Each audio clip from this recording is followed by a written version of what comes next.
Class 9th के सभी विद्यार्थियों, आज मैं आपको साइंस का यहां पर देख लीजिए सेट डी समझाऊंगा। इससे पहले मैंने आपको क्या है सेट ए, बी और सेट सी 3 पेपर बता चुका हूं। जिस बच्चे ने ये चारों पेपर कंप्लीट कर लेना पूरी 100% श्योर है उसको वार्षिक परीक्षा में 1 नंबर भी कोई काटने वाला नहीं मिलेगा, यानी पूरे के पूरे नंबर आपको मिलने वाले हैं। चलिए तो इसको भी समझ लेते हैं। दाब बढ़ाने पर निम्न में से किसके आयतन में कमी होती है? ठीक है, तो यहां पर दाब जब बढ़ाते हैं तो ठोस के, द्रव के और गैस के, इन तीनों के आयतन में यहां पर कमी आती है। 2 या 2 से अधिक परमाणुओं का जो समूह है, ठीक है, 2 या 2 से अधिक परमाणुओं का समूह कहलाता है आपका अणु।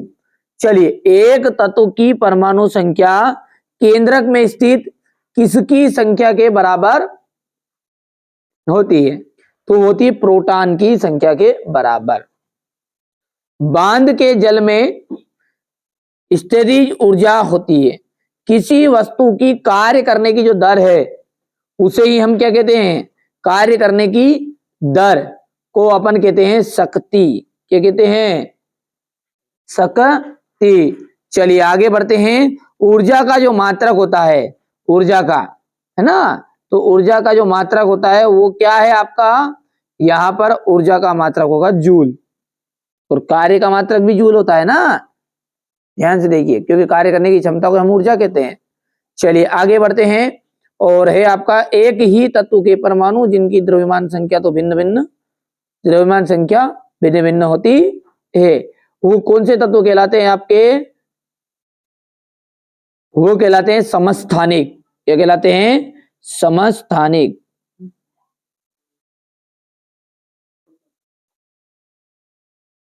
समस्थानिक एक ही तत्व के परमाणु है जिनकी परमाणु संख्या भिन्न भिन्न होती है।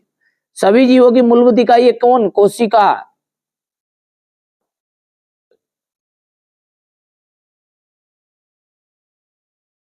श्रव्य तरंगों की जो परास होती है वो कितनी होती है? 20 हर्ट्ज से, एच जेड का मतलब था हर्ट्ज से 20,000 हर्ट्ज तक। ठीक है, और अगला है ठोसों की अपेक्षा द्रवों में विसरण की जो दर है वो अधिक होती है।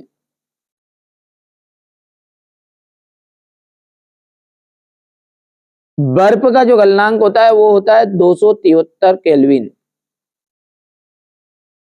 ठीक है, और पदार्थों की में संपीड़ितता का जो गुण है वो गैसीय अवस्थाओं में ज्यादा होता है। चले रेखित पेशी, देखिए जो हमारी रेखित पेशी होती है ना उसको हम कहते हैं ऐच्छिक पेशियां। क्या कहते हैं? ऐच्छिक पेशी। और कार्य करने की जो इकाई होती है उसे कहते हैं अपन जूल। ठीक है, तो ये दोनों ऑप्शन आपको क्या है इधर मिलेंगे, यहां से देख सकते हैं आप। ये आपकी ऐच्छिक पेशी होगी शुरुआत की, और दूसरे का हो गया आपका जूल। वेग में जो परिवर्तन की दर है उन्हें हम क्या कहते हैं? त्वरण कहते हैं। ठीक है, और 20 हर्ट्ज से कम आवृत्ति इसको थोड़ी देर से देते हैं। उर्वरक नाइट्रोजन, फास्फोरस और पोटास। ठीक है, ये आपका हो जाएगा 5वां। और तंत्रिका ऊतक, तंत्रिका ऊतक आ जाएगा न्यूरॉन, और 20 हर्ट्ज क्या है से कम आवृत्ति आपकी अश्रव्य तरंगे कहलाती है। तो ये अश्रव्य तरंग हो गई आपकी। ठीक है भैया, ये चौथा हो गया, और अंतिम ये छठा हो गया। हो गया है। चलिए आगे बढ़ते हैं और अगला देखते हैं। यहां पर से एक वाक्य में उत्तर। कड़कनाथ किस जंतु की नस्ल है?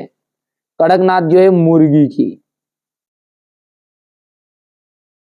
आत्मघाती थैली किसे कहते हैं? लाइसोसोम को। लाइसो जड़ों से जल एवं लवणों का संवहन किस ऊतक से के द्वारा होता है? तो ये होता है आपका जाइलम के द्वारा।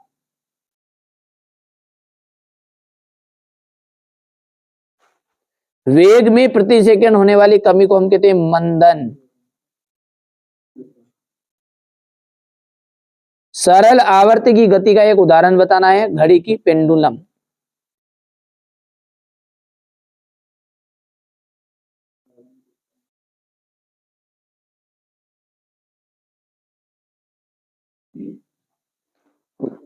गोखरू, गाजर घास, मोथा, ये क्या है? आपके खरपतवार के उदाहरण है।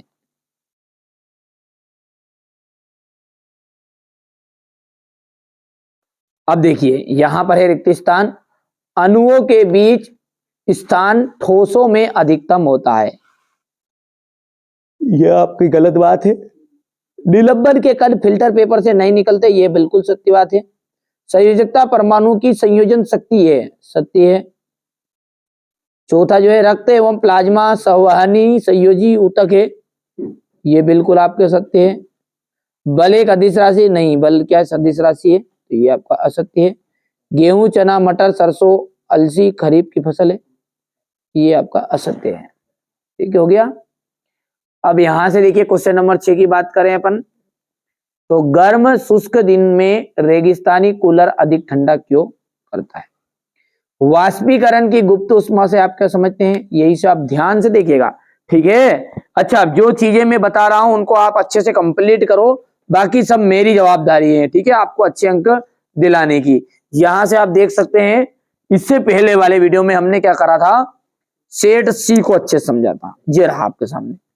ये इससे पहले वाले वीडियो में अपन ने फिर सेट बी समझ लिया था और सेट ए भी समझा था। ये जो 4 पेपर हैं, इन चारों पेपर को आप ध्यान से समझोगे और अच्छे से कंप्लीट करोगे, मेरी जवाबदारी है।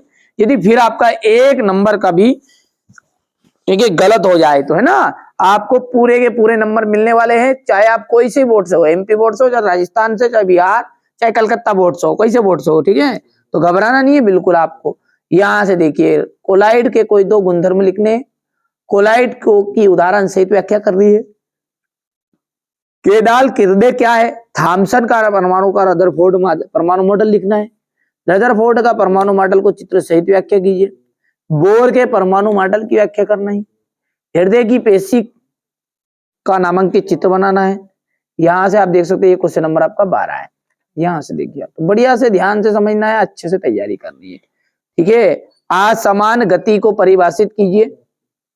एक समान गति से आप क्या समझते हैं, उदाहरण दीजिए। बल का एसआई मात्रक, घर्षण से क्या हानियां है, ठीक है। द्रव्यमान और भार में अंतर बताइएगा।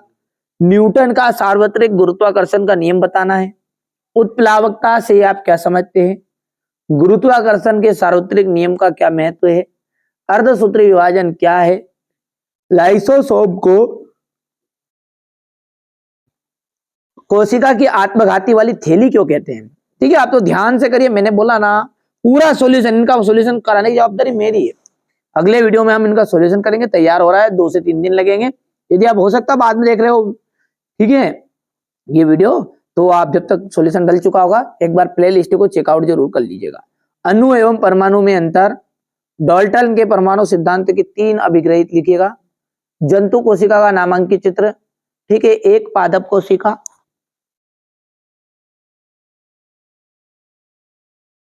और ये अंत में आपका क्वेश्चन नंबर 23 है, ठीक है। टोटल 23 प्रश्न है और 23 ही प्रश्न मैंने आपको यहाँ पर बता भी दिए हैं।